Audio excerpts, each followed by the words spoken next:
Hello friends, मैं आकांक्षा GK with आकांक्षा में आपका स्वागत करती हूँ। फ्रेंड्स, आज हम पढ़ने वाले हैं राज्य में कार्यरत ग्रामीण स्थानीय स्वशासन संस्थाओं के कार्यकरण और समस्याओं पर आलोचनात्मक टिप्पणी। फ्रेंड्स, ये हमारे 2018 के एग्ज़ाम में आया भी हुआ है शायद से। और ये स्थानीय स्वशासन संस्थाएं हैं। चूँकि हम राज्य की दृष्टि से पढ़ रहे हैं और हमारा जो मध्य प्रदेश का सिलेबस है उसमें ये ग्रामीण स्वशासन जो संस्थाएं हैं उनको स्पष्ट रूप से हाईलाइट करके दिया गया है इस टॉपिक को। तो हमको बहुत अच्छे से इस टॉपिक को कर लेना है। इससे संबंधित जितने भी प्रश्न बनते हैं वो मैं आपको करा ही देती हूँ। तो चलिए स्टार्ट करते हैं। आगे बढ़ने से पहले पहली बार है चैनल पे तो चैनल को सब्सक्राइब कीजिएगा ताकि आने वाली सभी वीडियो का इन्फॉर्मेशन आप तक मिलता रहे। सब्सक्राइब करेंगे तो रेगुलर मेंस के वीडियोस, प्रीलिम्स के वीडियोस, करंट के वीडियोस और जो भी कुछ घटित होता है हमसे रिलेटेड तो वो मैं वीडियो में दे देती हूँ फ्रेंड्स। और ये जो मेरे नोट्स हैं ये मध्य प्रदेश की लोकतांत्रिक व्यवस्था जो मेरा एक टॉपिक है कॉपी का, तो मेरी मध्य प्रदेश की लोकतांत्रिक व्यवस्था की फ़ाइल का ये टॉपिक है और ये आपको मध्य प्रदेश स्पेशल वाले नोट्स में मिल जाएगा। तो चलिए स्टार्ट करते हैं। राज्य में कार्यरत ग्रामीण स्थानीय स्वशासन संस्थाओं के कार्यकरण व समस्याओं पर आलोचनात्मक लेख लो। पहले हम देख लेते हैं हमने किसको किस तरह फ्रेम किया है। देखिए फ्रेंड्स, पहले हमने इसका इंट्रो लिखा, फिर कार्यकरण लिखा, फिर ये किस किस से मिलके बनता है, राज्य निर्वाचन त्रिस्तरीय ढांचा, फिर कैसे नीति प्रमुख विषय कौन कौन से हैं, कैसे भागीदारी होती है, फिर कैसे समस्याएं हैं उनकी, और लास्ट में निष्कर्ष। इस प्रकार से हमने 3-3.5 पेज में ये आंसर लिखा। मेरे सभी नोट्स इसी प्रकार से फ्रेंड्स फ्रेम किए हुए हैं, बस आपको उनको याद करना है। लोकतांत्रिक विकेंद्रीकरण क्या होता है? देखो, लोकतंत्र का देश के निचले स्तर तक स्थापित करना। मतलब लोकतांत्रिक विकेंद्रीकरण की स्थापना क्यों हुई है? क्योंकि समाज का जो निचले स्तर पर व्यक्ति है उस तक भी विकास पहुंचना, तो निचले स्तर तक स्थापित करने को लोकतांत्रिक विकेंद्रीकरण कहते हैं। यह देश में लोकतंत्र को जमीनी स्तर पर तैयार करने की एक क्रांतिकारी संकल्पना है। लोकतंत्र को जमीनी स्तर पर ये तैयार करता है। अब हम पढ़ते हैं इसके कार्यकरण, मतलब इसके क्या कार्यकरण है, क्या इसका स्वरूप है, फिर हम इसकी समस्याएं पढ़ेंगे। तो कार्यकरण में हमने बहुत अच्छे से हम पूरा इसका एक फ्लो चार्ट के रूप में इसको पूरा पढ़ लेंगे ताकि हम जब याद करें तो हमको याद करने में भी आसानी हो, हम एग्ज़ाम समय में इसका रिवीजन करें तो रिवीजन करने में भी आसानी हो। तो इसका जो वास्तविक स्वरूप हमारे सामने आया था वो 1992 में आया था। इसका वास्तविक स्वरूप हमारे सामने कब आया था? 1992 में आया था। कब आया 1992 में भी? कब? 73वें संविधान संशोधन में। वास्तविक स्वरूप 1992 में कब? 73वें संविधान संशोधन में ग्रामीण स्वशासन संस्था को एक संवैधानिक दर्जा दिया। 73वें संविधान संशोधन में क्या हुआ? जो भी ग्रामीण स्वशासन संस्थाएं हैं, पंचायतें, जिला पंचायतें, जनपद पंचायतें, इनको संवैधानिक दर्जा दिया गया। इनको प्रभावी रूप देने के लिए अनेक संस्थाओं की भी स्थापना की। वास्तविक स्वरूप 1992 में आया, 73वें संविधान संशोधन के तहत आया।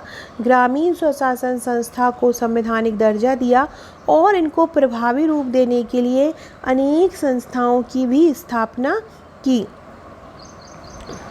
अब इसमें क्या हुआ? राज्य निर्वाचन आयोग, कौन कौन सी संस्था स्थापित की? तो हमने लिखा कौन कौन सी संस्था स्थापित की। राज्य निर्वाचन आयोग, राज्य सूचना आयोग। फिर हमने इसके त्रिस्तरीय पंचायती ढांचे बताए कि त्रिस्तरीय पंचायत ढांचे कौन कौन से हैं। तो ग्राम पंचायत है, जनपद पंचायत है और जिला पंचायत है। इनको और अधिक वैधानिक अधिकार देने के लिए ग्राम सभा की स्थापना भी हुई, जहाँ पे समय समय पर सभाएं होती हैं हर 6 महीने में। ये जो ग्राम सभाएं हैं वो स्थानीय स्तर पर नीति का निर्माण करती हैं। स्थानीय स्तर पर जैसे पर्टिकुलर किसी गांव में कोई पंचायत है तो उस गांव में किस प्रकार से विकास होना है उसके लिए जो नीति का निर्माण है वो ग्राम सभाएं करेंगी। तो इस प्रकार से ये स्थानीय स्तर पर नीति का निर्माण भी करती हैं। अब हम पढ़ते हैं इनके प्रमुख विषय। जो ग्रामीण जो हैं पंचायतें हैं, जो स्थानीय स्वशासन संस्थाएं हैं, उनको मेनली कौन कौन से विषय दिए गए हैं। तो पहला है पशुपालन। पशुपालन से संबंधित सभी मुद्दे इसमें आएंगे। कृषि से संबंधित सभी मुद्दे इसमें आएंगे। भूमि विकास, भूमि के विकास से संबंधित मुद्दे आएंगे। लघु सिंचाई, मतलब छोटे स्तर की जो सिंचाई होती हैं वो मुद्दे इसमें आएंगे। मत्स्य उद्योग, पीने का पानी, पीने के पानी, स्वच्छ जल पानी व्यवस्था हो, सभी को पर्याप्त जल प्राप्त हो। तो ये सभी जो सब विषय हैं ये स्थानीय स्वशासन संस्थाओं के अंतर्गत आएंगे, पंचायतों के अंतर्गत आएंगे। तो हमने क्या किया, पहले हमने इंट्रो लिख लिया कि क्या होता है लोकतंत्र विकेंद्रीकरण, फिर हमने उसके कार्यकरण पूरे स्वरूप को इस प्रकार से फ्लो चार्ट में ले लिया। फिर हमने उसके प्रमुख विषय ले लिए कि पंचायतों में कौन कौन से विषय दिए गए हैं। तो पंचायतों के अंतर्गत कौन कौन से विषय दिए गए हैं, पशुपालन, कृषि, भूमि विकास, लघु सिंचाई, मत्स्य उद्योग और पीने का पानी। आगे बढ़ते हैं, ये विषय हैं। इससे जहाँ ये जो ग्रामीण जो स्थानीय स्वशासन है, जब से ये पंचायत स्थापित हुई हैं, हर स्थानीय स्तर पर लोगों को सहयोग मिला है, तो क्या हुआ है, स्थानीय लोगों की भागीदारी बढ़ गई है। जो ग्रामीण क्षेत्र के छोटे स्तर के लोग भी हैं वो भी आगे आने लगे हैं। वहीं इन कार्यों में लगने वाले समय में भी कमी आई है। जब ये गांव के काम राज्य स्तर पर होते थे तो राज्य तक पहुंचने में भी बहुत समय लग जाता था, और राज्य के पास राज्य और ज़िले से संबंधित इतने काम होते थे तो वो ग्रामीण स्तर को नहीं देख पाते थे। जैसे कि 3 स्तरों में बांट दिया है, ग्राम स्तर, जिला स्तर, जनपद स्तर। तो ये जो उस स्तर पे ही काम होता है, उस क्षेत्र की समस्या का उस क्षेत्र में ही समाधान हो जाता है, तो जिससे उसमें लगने वाले समय में कमी आई है। इस प्रकार कार्यक्षेत्र गर्भस्वाल से लेकर शमशान तक है। इस प्रकार जो ग्रामीण स्वशासन संस्थाएं हैं, जो स्थानीय स्वशासन संस्थाएं हैं, उनका कार्यक्षेत्र गर्भस्वाल से लेकर शमशान तक हो गया है। नेक्स्ट देखते हैं, अब है इसकी समस्याएं। फ्रेंड्स, ये मेरे मध्य प्रदेश स्पेशल के नोट्स लोकतांत्रिक विकेंद्रीकरण, लोकतांत्रिक व्यवस्था का नोट्स है। आप अकेले इसको लेना चाहते हैं, इसकी अकेले की पीडीएफ लेना चाहते हैं तो इसकी अकेले की पीडीएफ 300 रुपये है। आप पूरा मध्य प्रदेश स्पेशल लेना चाहते हैं तो उसकी सॉफ्ट कॉपी की प्राइस 1200 रुपये है। अगर आप घर पे मंगाना चाहते हैं तो पूरा मध्य प्रदेश स्पेशल 1800 रुपये का है। अकेले ये लोकतांत्रिक विकेंद्रीकरण आप घर पे मंगाना चाहते हैं तो ये आपको 400 रुपये का रहेगा, तो आप ये मंगा सकते हैं। पूरा पैकेज लेते तो पूरा पैकेज में आपको सभी चीज़ कम में पड़ती है। पूरा पैकेज 8500 रुपये का है, जिसमें आपको पेपर 1 से लेकर पेपर 6 तक के नोट्स मिलेंगे। 25 फाइलें आपके पास पहुंचेंगी। सभी फाइलें बाइंडिंग हैं, मेरे द्वारा लिखी हुई हैं, हैंड रिटन हैं और पेस्ट किए हुई हैं। समस्याएं कौन कौन सी अब हम वो पढ़ेंगे। स्थानीय स्वशासन संस्थाओं की संकल्पना शासन के स्थानीयकरण को लेकर की गई थी कि जो शासन है वो स्थानीय स्तर पर समस्याओं को सॉल्व कर सके, लेकिन समय के साथ इसमें अन्य शासन में विद्यमान कमियों का स्थानीयकरण हो गया है। लेकिन समय के साथ इनमें कुछ कमियां भी हो गई हैं जो हम देखते हैं। नंबर 1, भ्रष्टाचार का स्थानीयकरण। भ्रष्टाचार होके रह गया है कि एक स्तर पे लोग भ्रष्टाचार के द्वारा, जैसे कि कोई बीच में पैसा खाने लगे हैं, जैसे कि सरकार कोई केंद्र से पैसा सैंक्शन करती है तो ग्रामीण स्तर तक नहीं पहुंच पाता। जो आला अधिकारी हैं बीच में ही भ्रष्टाचार द्वारा पैसा खा लेते हैं। अपराध की राजनीति का स्थानीयकरण। राजनीति है वो अपराध के तरीके में बढ़ गई। उनका केवल और केवल राजनीति का मकसद बस ये है सत्ता पाना। विकास कार्यों के प्रति समर्पण का अभाव। जितने भी लोग हैं, अधिकारी हैं स्थानीय स्तरों पर, वो उनमें कोई समर्पण की भावना नहीं दिखती है कि गाँव को हमें अच्छा बनाना है, कि हमें इस शहर को अच्छा बनाना है, कितना पैसा हमें दिया गया है तो हमें इसको अच्छा बनाना, ऐसा उनमें भावना नहीं दिखती। वो केवल एक फॉर्मेलिटी ही पूरी करते हैं। प्रशासनिक अधिकारी में समन्वय का अभाव।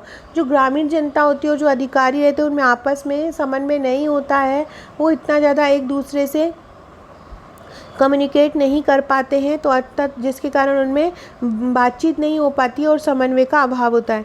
जन जागरूकता और सहभागिता की कमी, जनता में जागरूकता की कमी होती है, आपस में साथ नहीं हो पाते हैं, जिसके कारण वो अपने अच्छे बुरे का नहीं समझ पाते हैं। वित्तीय समस्याएं, स्थानीय स्तर पर पैसे की बहुत प्रॉब्लम होती है, वित्त की बहुत प्रॉब्लम होती है, जिसके चलते वहाँ पे विकास नहीं हो पाता है। बड़े बड़े शहरों और नगरों में जितना विकास हो पाता है और जितना पैसा वहाँ के लिए अलॉट हो पाता है, ग्रामीण स्तर की जागरूकता ना होने की वजह से और अधिकारियों के समर्पण ना होने की वजह से वहाँ पे इतना पैसा नहीं आ पाता। वित्त के लिए हमेशा उन्हें राज्य पर निर्भर रहना पड़ता है, जो पूरी तरह से उन्हें सेटिस्फाई नहीं कर पाते। संस्थाओं में भी आपस में समन्वय की कमी होती है, जिसके कारण वह उस ढंग से विकास नहीं कर पाते। महिलाओं में हिंसा जैसी प्रवृत्ति बढ़ जाती है, क्योंकि जो महिलाओं के लिए सीट जो है रिज़र्व की जाती है, लेकिन महिलाओं का पति या तो सरपंच हो की तरह भूमिका निभाता है अपनी महिलाओं को आगे करके, या उसका पति निभाता है या उसका भाई निभाता है, जिसके कारण महिलाओं में कम भागीदारी देखी जाती है। अब हम थोड़ा सा निष्कर्ष लिख लेंगे। इस प्रकार हम देखते हैं कि पंचायती राज में अपने पद से थोड़ा विचलन अवश्य है, परंतु जागरूक नीति, सजग नीति निर्माताओं और कुशल प्रशासकों द्वारा इन समस्याओं को आसानी से हल किया जा सकता है।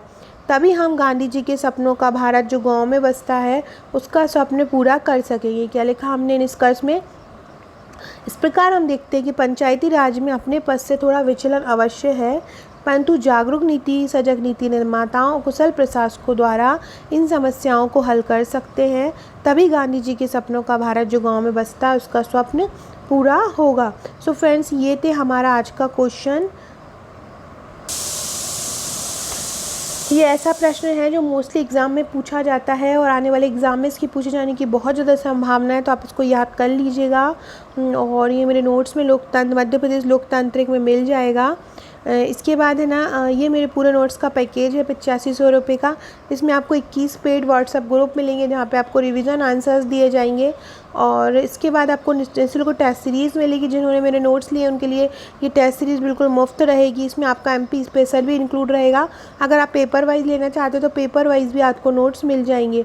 ये सॉफ्ट कॉपी का पेड 5200 रुपये है, सॉफ्ट कॉपी, हार्ड कॉपी 8500 रुपये है। 5200 रुपये में अगर आपके पास प्रिंटर है तो आप सॉफ्ट कॉपी लेके स्वयं भी प्रिंट करा सकते हैं। जो सॉफ्ट कॉपी में है वही हार्ड कॉपी में। इस नंबर पर व्हाट्सअप करके आप मेरे प्री और मेंस के नोट्स ले सकते हैं। सो फ्रेंड्स, वीडियो अच्छा लगा हो तो लाइक शेयर ज़रूर कीजिएगा और ज़्यादा से ज़्यादा राइटिंग प्रैक्टिस कीजिएगा। Okay friends, thank you.